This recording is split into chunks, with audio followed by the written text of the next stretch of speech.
placer volver a compartir con ustedes la palabra bendita de nuestro maravilloso Dios. Quiero estar hablando en esta ocasión bajo el título 5 razones por las cuales Jesús resucitó.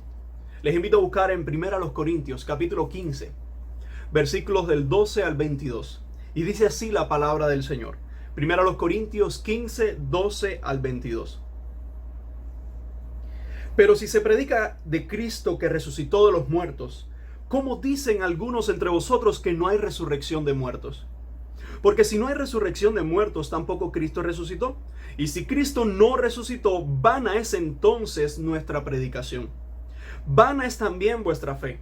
Y somos hallados falsos testigos de Dios, porque hemos testificado de Dios que Él resucitó a Cristo, al cual no resucitó, si en verdad los muertos no resucitan. Porque si los muertos no resucitan, tampoco Cristo resucitó. Y si Cristo no resucitó, vuestra fe es vana. Aún estáis en vuestros pecados. Entonces también los que durmieron en Cristo perecieron. Si en esta vida solamente esperamos en Cristo, somos los más dignos de conmiseración de todos los hombres. Mas ahora Cristo ha resucitado de los muertos. Primicia de los que durmieron es hecho. Como en temas anteriores hablábamos que este es un día de fiesta, es un día de victoria, es un día donde nosotros podemos decir que porque Cristo resucitó y aquella tumba quedó vacía, nosotros hoy tenemos vida eterna. Y tenemos esperanza y tenemos salvación. Así que, como les decía, titulando este sermón 5 razones por las cuales Jesús resucitó, quisiera antes recordar una ilustración que escuché hace muchos años, donde dice que en cierta ocasión se reunió un seguidor de Cristo, un seguidor de Buda y un seguidor de Mahoma. Ambos, el seguidor de Buda y el seguidor de Mahoma, comenzaron a hablar con aquel cristiano y empezaron a hablar de su religión, de sus libros sagrados, de sus creencias, de sus diferencias con el resto de las religiones. Y cayó en el tema de conversación cuando el seguidor de Buda dijo: ¿saben qué? Yo pudiera llevarles a ustedes a la tumba de Buda y pudiera demostrarles allí cómo los huesos de nuestro gran líder permanecen allí, demostrando de que fue una persona real y que vivió entre nosotros. El musulmán miró a los dos y con una cara intrépida también les dijo: bueno, yo también pudiera llevarle a la tumba de Mahoma y pudiera demostrarle que él vivió entre nosotros y que fue nuestro principal profeta con grandes milagros y prominencias que él hizo. Y les puedo demostrar que él fue real porque los huesos están allí. El cristiano se quedó callado, bajó la cabeza y les dijo: mis amigos, siento decirle que les voy a decepcionar con esto, y es que yo pudiera llevarles a Jerusalén, a la tumba donde murió mi Señor Jesucristo. Pero a diferencia de ustedes, yo no les puedo mostrar los huesos de mi Señor Jesucristo porque Él resucitó. Y es por esa misma causa que yo les puedo decir que no solo Él vivió entre nosotros, sino que Él sigue viviendo entre nosotros. Cristo resucitó y es un motivo de fiesta, es un motivo de alegría y un motivo que en medio de la dificultad y en medio de la enfermedad y en medio de la escasez y en medio de la dificultad y en medio de los problemas, crisis, en medio de todas las cosas, tú y yo podemos decir que porque Él resucitó, entonces nosotros somos más que vencedores. Así que leyendo este pasaje de 1 Corintios capítulo 15, solo para recordar algo del contexto, y es que la iglesia de los Corintios era una iglesia atípica, pues era una iglesia que tenía disímiles de problemas. Ellos, si usted empieza desde el capítulo 1 y continúa la lectura, se va a dar cuenta cómo Pablo está hablando de cada uno de los temas que esa iglesia tenía y que ellos se encontraban mal espiritualmente. A pesar de ser creyentes que habían profesado a Cristo como su único Señor, tenían diferentes problemas, y uno de los problemas es una de esas frases que yo creo que en ocasiones se ha usado fuera de contexto, cuando la gente dice: no es rey, las malas conversaciones corrompen las buenas costumbres. Y a veces se ha usado ese versículo para cuando alguien está hablando mal de un tema o hablando algo que no solo es una mala palabra o es algo que no edifica del todo. Y sabe que ese contexto de no erréis, las malas conversaciones corrompen las buenas costumbres, está exactamente en este capítulo 15, en el verso 33. Y lo tremendo de ese versículo es que la mala conversación que se estaba desarrollando en el contexto de la iglesia de los Corintios es que se había salido un grupo que estaba diciendo que no había resurrección, a lo que Pablo lo ataca directamente y dice: si no hay resurrección, nosotros somos mentirosos porque hemos predicado a Cristo resucitado y nosotros somos las personas más dignas de lástima del universo. Pues si solo esperamos en Cristo en esta vida, entonces somos personas dignas de lástima. Así que cuando hablamos del tema de la resurrección, es un tema fundamental para el cristianismo. Es uno de los puntos cardinales de la fe cristiana. Por eso uno pudiera preguntarse: ¿qué magnitud tiene la resurrección de Cristo para la iglesia? Y quiero hablarte 5 razones rápidamente por las cuales Jesús resucitó. Y la primera razón la encontramos en Romanos 4:25. Podemos buscar Romanos 4:25 y dice la palabra del Señor: el cual fue entregado por nuestras transgresiones y resucitado para nuestra justificación. Si usted lee el contexto de la carta de Pablo a los romanos, usted se va a dar cuenta que allí en el capítulo 4 específicamente, Pablo está haciendo un esbozo acerca de la vida por fe que tuvo Abraham y cómo fue justificado y cómo esta vida en fe va a tocar un tema muy importante, y es cómo Cristo fue entregado. Es decir, Él murió en una cruz, su cuerpo fue entregado, su sangre fue derramada, y dice ¿por qué causa? Dice por nuestras transgresiones. Y esa palabra transgresiones nos da la idea por nuestras fallas, por nuestras transgresiones en el sentido por aquello que nosotros debíamos haber hecho correctamente y nosotros nos desviamos. Así que la causa por la cual Cristo fue a aquella cruz es por el pecado de la humanidad. Por el pecado de los demás, el justo fue a la cruz a morir para darnos salvación a todos nosotros, ¿verdad? Y cuando vemos la segunda parte del versículo, dice y resucitado. Dice y resucitado para nuestra justificación. Justificación no es lo que la gente malintencionada ha usado como la justificación, ¿verdad? Para cualquier eventualidad de la vida. La gente es cierto que se justifica o se autojustifica cuando hace algo malo, no reconoce la culpa y simplemente la carga a otro, o la rechaza o la desvía. Pero esa no es la justificación que está diciendo aquí el texto bíblico, sino lo que está diciendo Pablo acá es que Cristo fue resucitado para nuestra justificación. Es un término legal. Cuando alguien resultaba ser un transgresor de la ley en algún área determinada, necesitaba ser justificado. Y el abogado tendría que ejemplificar con ejemplos, ¿verdad?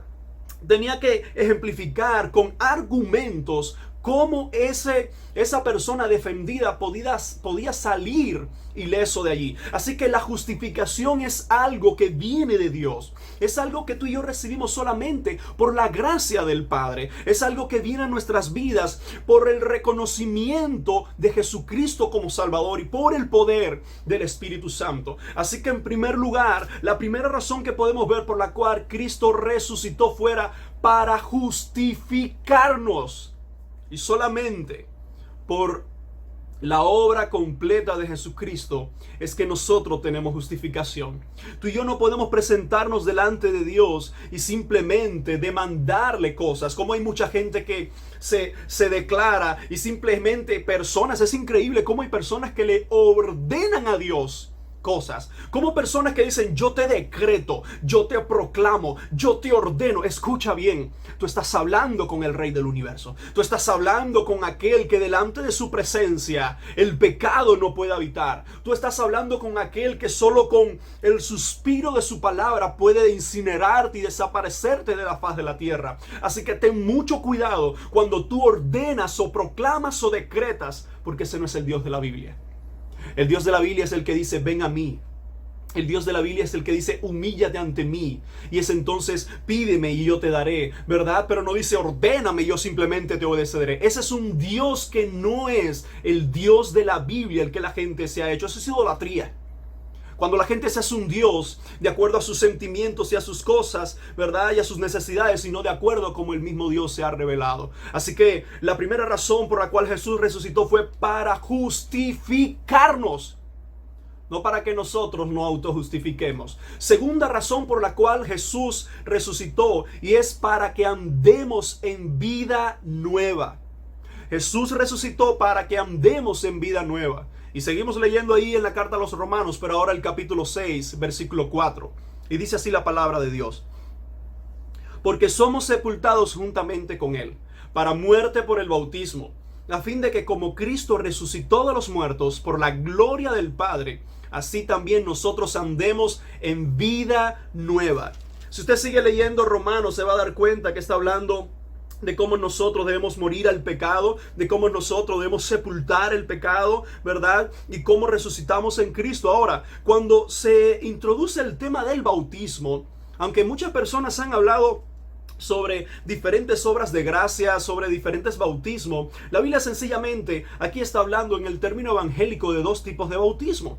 Uno es el bautismo del Espíritu, que no es más que la identificación espiritual con Cristo, o como otro término lo diría también muy correctamente, es el nuevo nacimiento, ¿verdad? Que es para todos los creyentes, como dice 1 Corintios capítulo 12, versículo 13.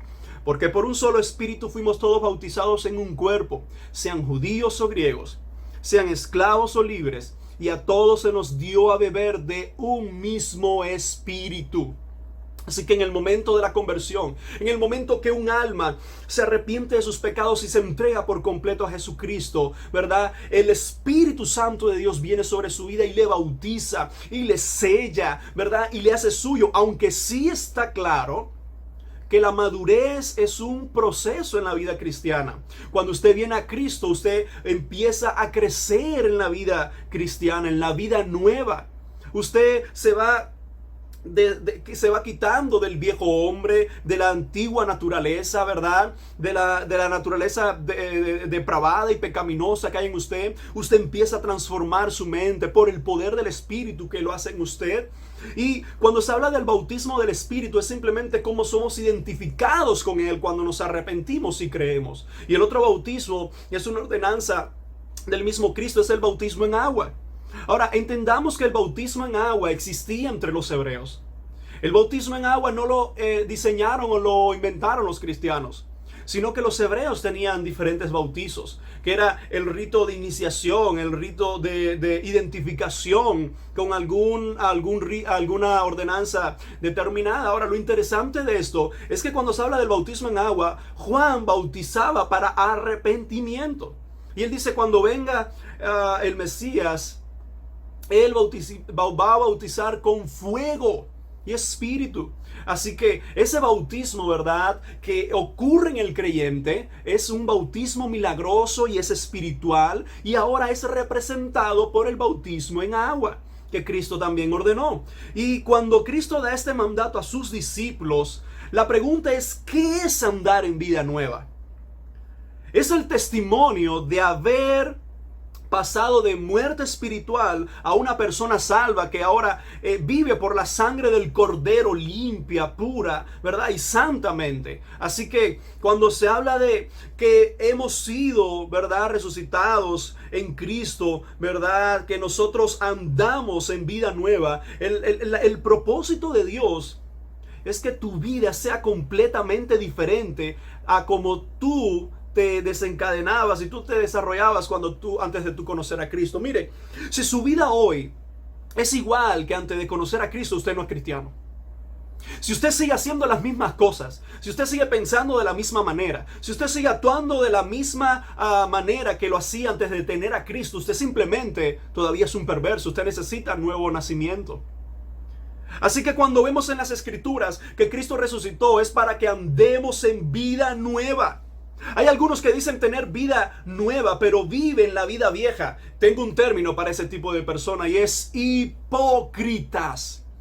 Cuando se usa en el Nuevo Testamento el término hipócrita, viene de una palabra griega que es hipócrites, que simplemente esta palabra tiene una relación con las máscaras que usaban los griegos en los anfiteatros. Esas máscaras que representaban el drama, la tragedia, ¿verdad? Como incluso todavía hoy se representa las artes escénicas. Vamos a ver que esas máscaras tenían el nombre de hipócritas. Es decir, una máscara que escondía la verdadera cara, que escondía a los sentimientos, ¿verdad?, reales del autor para mostrar otros, que era lo que quería transmitir en el momento de la obra. Escúchame, andar en vida nueva es el resultado de una persona que vive sometido a Jesucristo. Tú no puedes imitar ser un cristiano, tú puedes engañar al hombre. El hombre puede engañar el corazón del hombre, pero a Dios nadie le puede engañar. Y Cristo resucitó para que tú y yo vivamos de acuerdo a sus mandamientos, de acuerdo a la vida nueva que Él me ha dado. Así que cuando alguien viene a Cristo y se acuerda de su vida pasada, lo que viene es vergüenza, lo que viene es dolor. Ahora quiero decirte una segunda idea en cuanto a esto. Todas las cosas que te pasaron antes de conocer a Cristo, es cierto que te avergüenza, todo el pecado que cometimos, es cierto que nos hace sentir mal, pero lo bueno que podemos sacar de esas cosas es que nos ayudan a nosotros en nuestro testimonio, ¿verdad? Poder compartir con otros que quizás han estado en la misma situación o están por atravesar esa situación, y tú y yo tenemos palabra de parte de Dios en nuestra propia vida para decirle: aún yo puedo decirte que estuve sentado en esa silla, pero también te puedo decir que Dios te puede sacar de esa situación.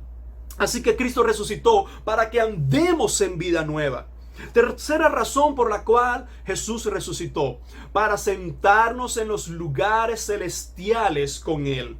Dice Efesios capítulo 2 versículo 6: y juntamente con Él nos resucitó y asimismo nos hizo sentar en los lugares celestiales con Cristo Jesús.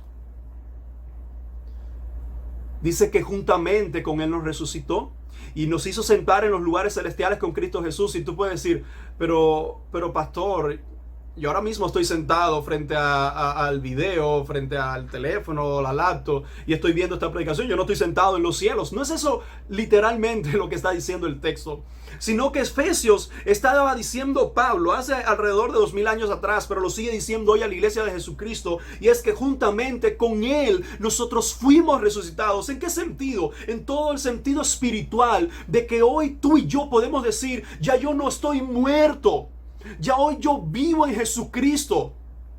Y la identidad que se me ha dado es una identidad celestial. Y Él me ha sentado en los lugares celestiales, dice, con Cristo Jesús, un sinónimo de autoridad. Así que no debemos olvidar la identidad que tenemos en el reino de los cielos. Aun cuando nos sintamos en momentos angustiados, aun cuando sintamos que no podemos más, tú y yo podemos decir: mi identidad es de un ciudadano del reino de los cielos.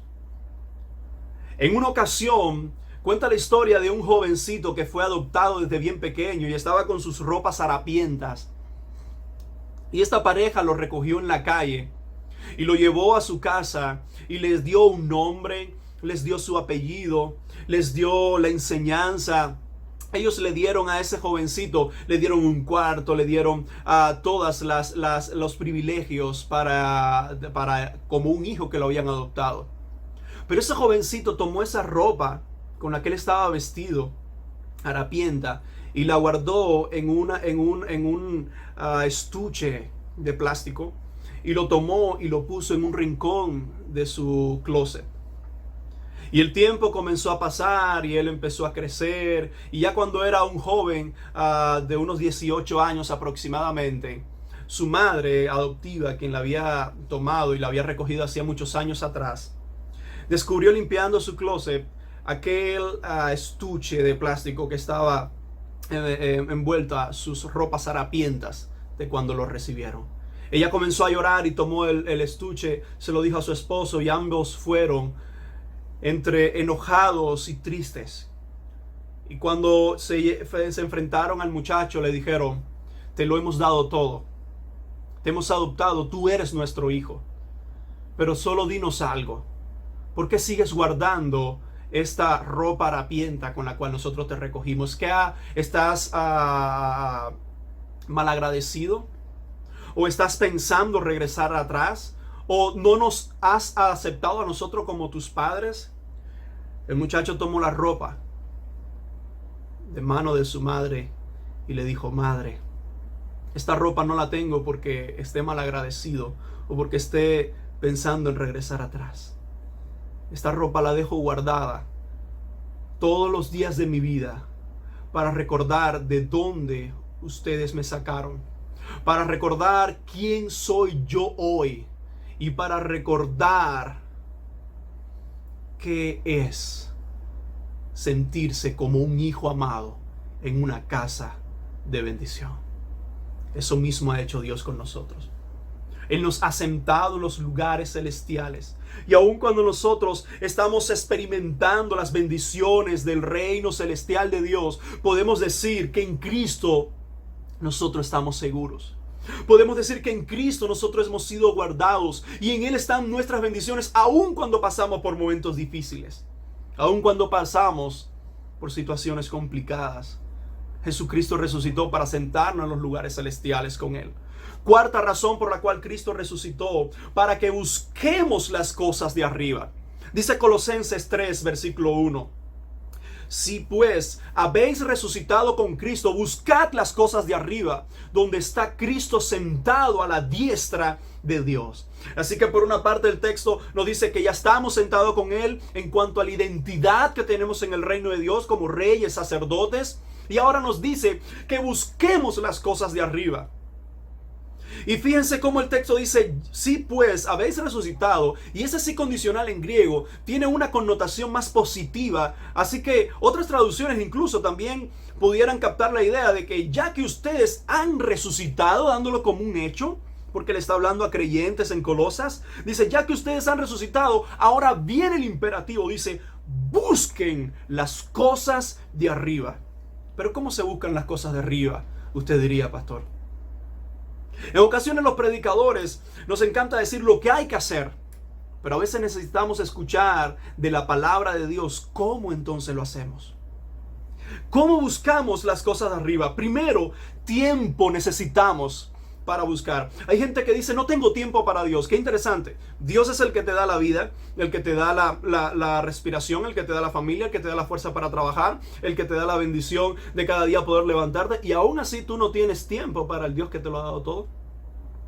¿Cómo buscamos las cosas de arriba? Primero tenemos que hacer un orden de prioridades. Recordemos que hay cosas que son necesarias.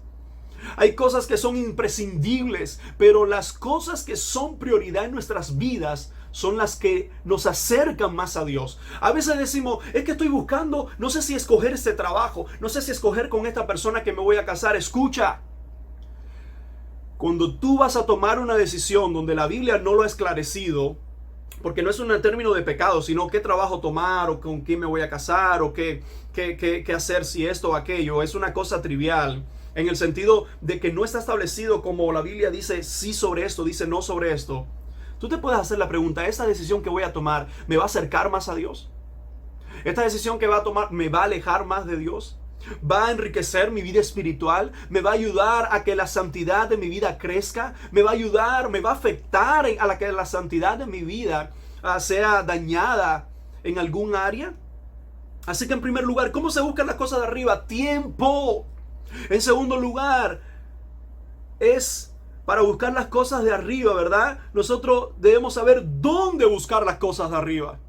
No es como el alcohólico que decía, estoy aquí buscando una botella de ron para ponérmela delante y vencer esa tentación. No, así no es.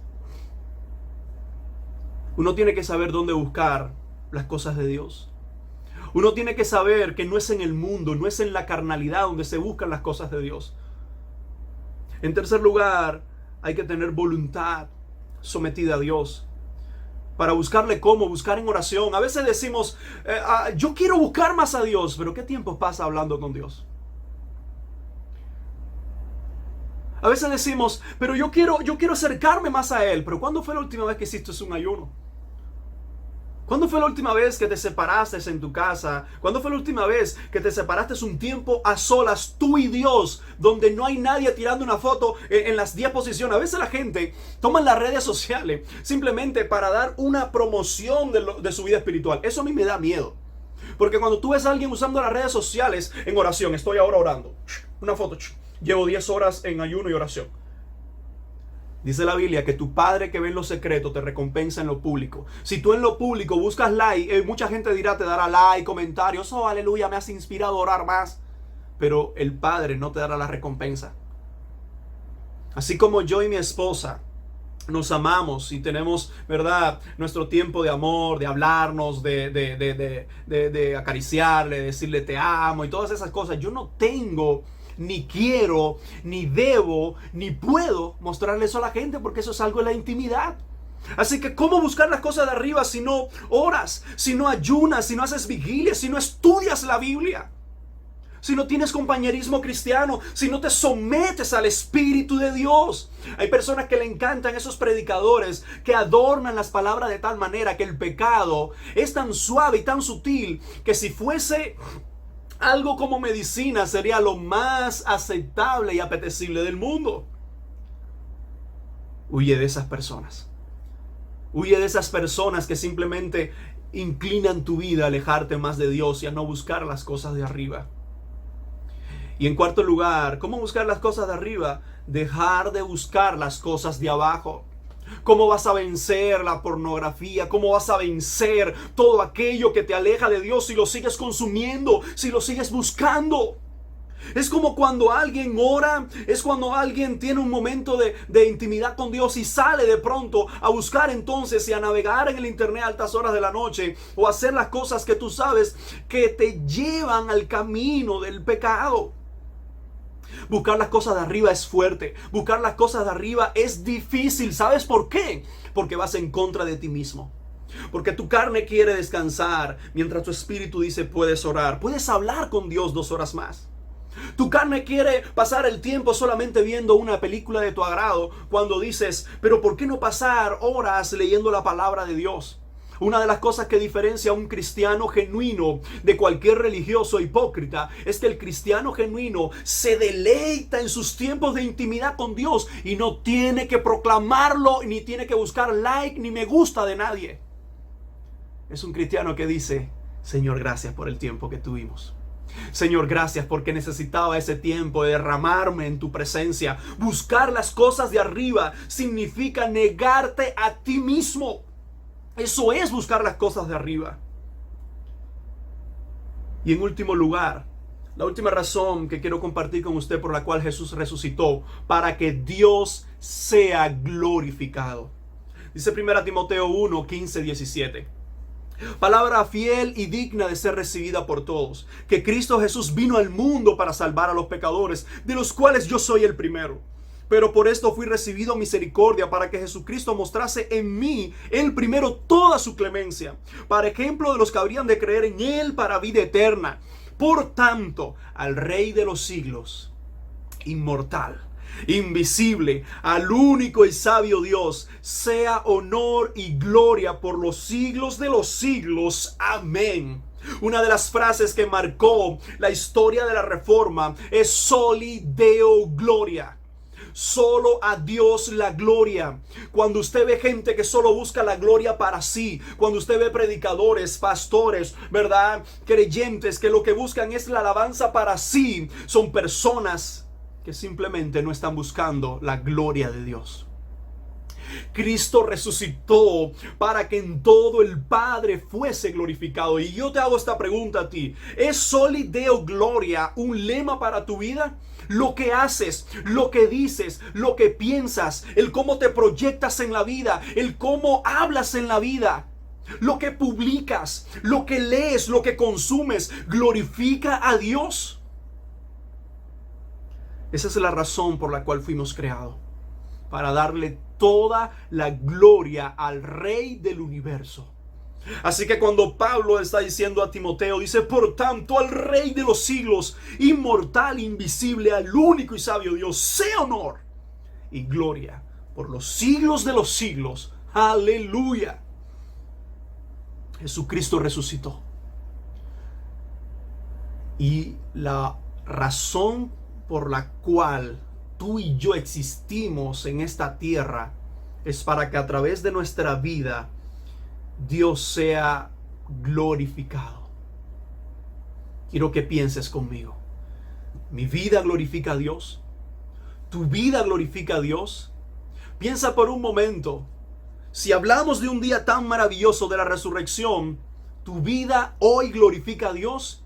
Pues entonces quiero decirte, Cristo resucitó para darte vida eterna, para darte esperanza, para darte salvación, pero permite que tu vida glorifique a Dios en tus palabras, en tus actos, en tus pensamientos, y que todo lo que haces pueda glorificar al Rey de toda la gloria. Jesús resucitó. Él resucitó para justificarnos. Él resucitó para que andemos en vida nueva.